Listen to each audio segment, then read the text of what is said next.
myths, legends, folklore of Shropshire. If you want to find out all about it and some beautiful scenery, keep watching Third Rate Content.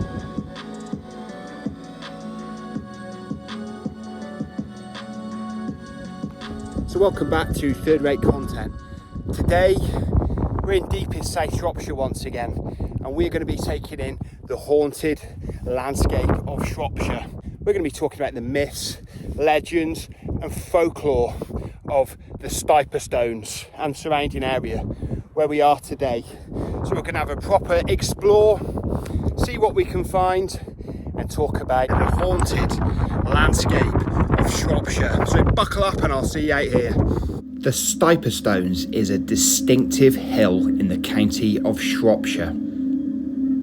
The ridge, made of quartzite rock, formed some 480 million years ago during the last ice age.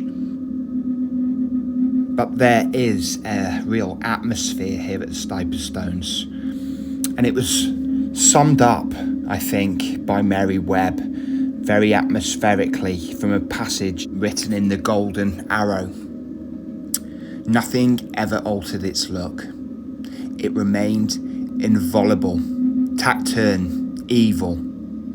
It glowered darkly on the dawn. It came through the snow like jagged bones through flesh. Before its hardness, even the venturesome cranberries were discouraged. For miles around, in the plains, the valleys, the mountain dwellings, it was feared. It drew the thunder.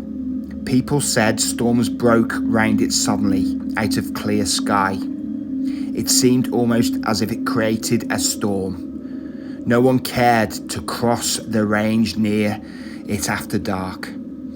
When the black grouse laughed sardonically and the cry of a passing curlew shivered like broken glass. It's an absolutely beautiful, warm, borderline hot day, early September, when we're making our way up the Stiperstones.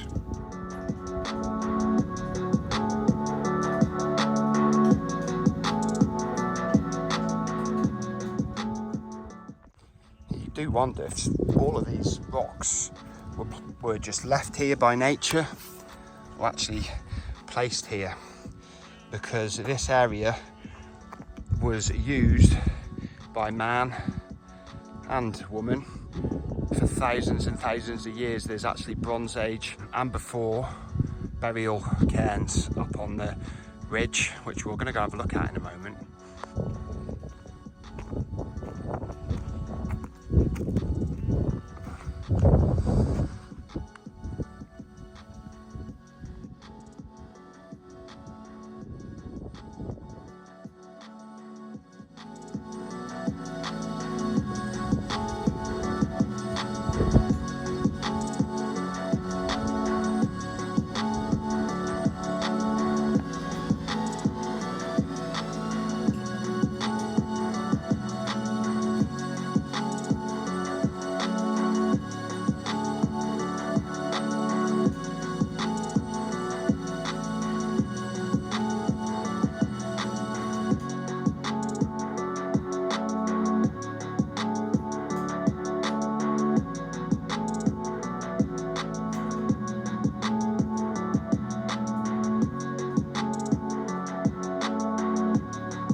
It is not uncommon for folk heroes of Britain to be remembered throughout the generations and become legends and folklore. Legends of King Arthur scatter Britain, and you also have Robin Hood in Sherwood Forest and elsewhere, and Hereward, who was a contemporary of the man we're going to be speaking about today. Wild Edric, also known as Edric Gilder, Latinized as Edric Sylvaticus, was lord of the manor of Lidbury North, as well as owner of land in Radnorshire, Herefordshire and all over Shropshire. His main holdings were at the Longmynd, the Stiperstones and in Clan Forest. Edric was one of the richest thanes pre-conquest in this part of the country. It is not believed that Edric fought at the Battle of Hastings, but after the invasion, Edric joined the Saxon resistance as a leader, Bledin ap Cumfram and the Prince of Powys, along with these men. Edric then proceeded to attack the fully controlled by the Normans Hereford. This was unsuccessful. Then he took his army north, attacking Shrewsbury, completely burning the town down, but not breaching the Motte and Bailey castle. The rebels were then defeated by King William in a battle at Stafford in 1069. After this, Edric flew into the wild wood and became an outlaw, finally submitting to William in 1070. His reward for his oath of fealty, he was granted a small manor near Offa's Dyke, but his extensive holdings in Shropshire and Herefordshire were confiscated and given to Norman lords. There are records that Edric was in the retinue of William the Conqueror on his expedition to Scotland in 1072. Some say that Edric rebelled once again in 1075, and accounts say he was captured at Wigmore, delivered in chains to the king, who consigned him to perpetual imprisonment.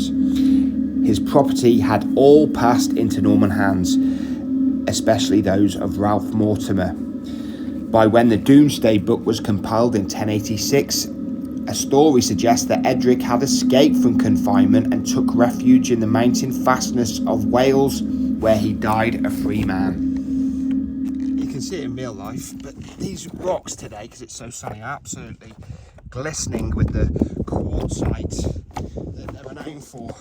Of course, quartzite has very mystical properties, and that could be some of the reason why this area is so riddled with strange stories and all that. I think the science behind it is that the quartzite conducts natural energies that come out of the ground.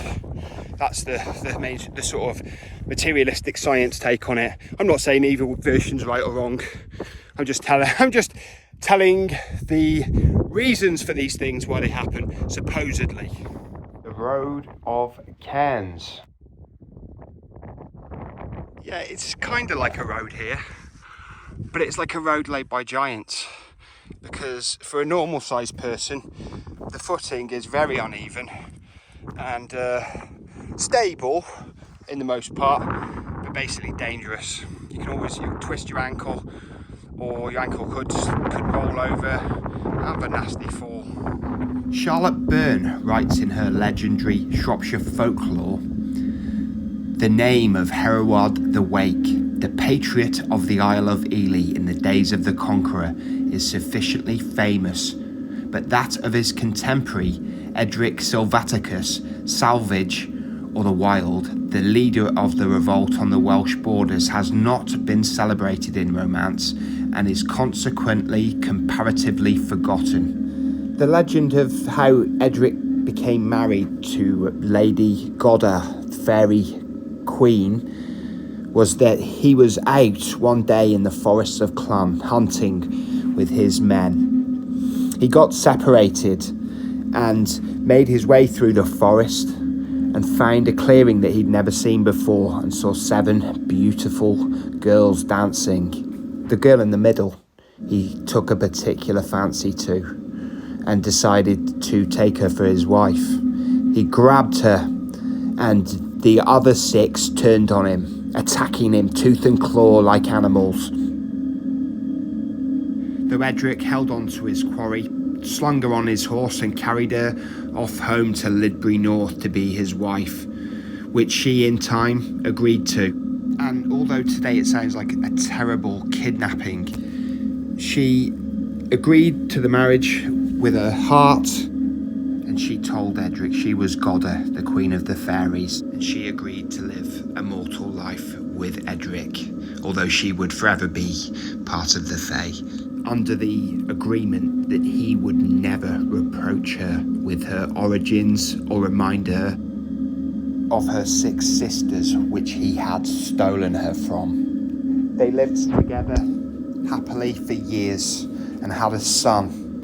But one day, during a domestic argument about a tardily served meal, Edric said, in a fit of temper, "Where have you been, wife? Was it your sisters that kept you from me?" In that moment, Edric had broken his vow with his wife Goda. And in that second, she vanished back to the Fae, never to be seen by Edric again. From that day, Edric became a truly wild man, and he rode to hounds hunting for his beloved Goda, but he never found her, and he died not long after, a sad and broken man. Even though Edric died, the hunt continued, and to this day his ghost still rides the wild hunt through the Shropshire hills, still hunting for his beloved fairy wife. Many have seen the hunt, and some do say that now he rides with Goda at his side, but others say no, he is alone. The sight of the hunt is said to be a sign of war, and there are people who saw it before the First and Second World Wars. And if you should hear the horn from the huntsman, the galloping of horses and the baying of hounds, look away.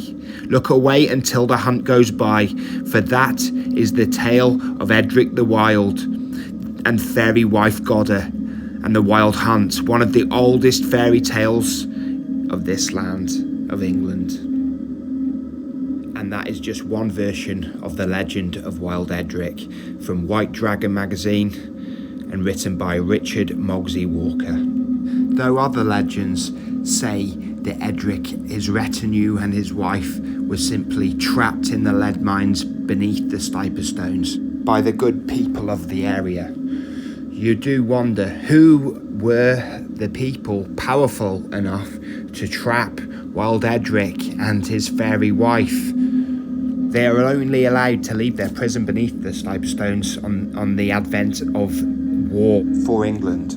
Charlotte Byrne once again printed this account of a young Warrington woman. It was in 1853 or 1854, just before the Crimean War broke out. She was with her father, a miner from Minsterley, and she heard the blast of a horn. Her father bade her cover her face, all but her eyes, and on no account speak, lest they should go mad. Then they all came by, Wild Edric himself on a white horse at the end of the band, and the Lady Goda, his wife, riding at full speed over the hills. Edric had short, dark, curly hair and very bright black eyes, and wore a green cap and white feather, a short green coat and a cloak, a horn and a short sword hanging from his golden belt. The lady had wavy golden hair falling loosely to her waist, and round her forehead a band of white linen with a gold ornament in it. The rest of her dress was green, and she had a short dagger at her waist. Interesting that both Goda and Edric were wearing green, that being the colour most associated with the Fae. And green is traditionally an unlucky colour to wear in the mortal world. And another association with Robin Hood and Lady Marian and the Merry Men, who all wore Lincoln green. And some say Lady Marian herself has origins in the world of the Fae. Another persisting legend of the Stiperstones was reported on in a newspaper article in 1938. It reports on the geologist George Vardy, who was studying the Stiperstones rock formation, known as the Devil's Chair, when the daylight began to fade prematurely. As he began to make his way downhill, he felt a dramatic change in temperature. It had become suddenly very cold, bitterly cold, in a weird, unnatural way. Immediately after this, he saw what looked to be several shadowy figures not far from where he was standing. They appeared to be swaying in the mist, and he got the feeling there were many others he could not see. Then he realised that the people he could see seemed to be quite oblivious to his presence. A chill wind had sprung up from nowhere, and he suddenly caught sight of a faint light illuminating a hilltop. As he did so, he saw that some of the figures were completely naked. They were of both sexes and appeared to be performing a weird ritual dance. How long this went on, he couldn't remember. All he could remember later was that he had become too afraid to move until the figures had vanished as suddenly and completely as they had appeared. When that moment arrived, Vardy could not move quickly enough. After the attention that this news story caused, many local people reported to Vardy of similar experiences on the longest night of the year, and that ghosts and witches and warlocks assembled by the devil on the devil's chair to reenact their ritual from the centuries and eons of the past. And yet another legend linked to the Stiperstones is the devil's chair. It is said on warm summer nights the smell of brimstone is to be sensed in the air, indicating that Beelzebub is present and sitting on his throne, surveying the bleak landscape. Local legends persist in the belief that if you spend a dark night sitting on the devil's chair, you will be found the following morning either inspired or insane. Legend also has it that the adversary was filling in the valley at nearby Hell's Gutter with rocks and boulders when his apron string snapped, causing him to drop the gathered rocks, leaving them where they still stand today. Scores of strange happenings have been recorded in this haunted and cursed landscape. People have, while been walking or working, disappeared. Some believe they have fallen down air shafts of old lead mines, or even made a pact with the devil. All these things are left for you, the viewer, to decide. But if you do have any strange stories about this locale, please feel free to comment and tell us all about them down below. Thank you. So that was our wonderful visit to Stiperstones, Devil's Chair, and the mythology and folklore of this area. I'm just sitting on the Devil's Chair right now, waiting for the storm to come. But if I don't see you soon, I'll see you 3 times as soon if nothing happens to me. Don't forget to leave a like, subscribe, and please hit the subscription button. That really does help the channel at the moment. If you'd like to do any of these things, of course, I'm not trying to push you into anything. If you think I deserve it, or if you think the channel deserves it. But like I say, if I don't see you soon, I'll see you 3 times as soon. Third rate content, signing out. Bye bye.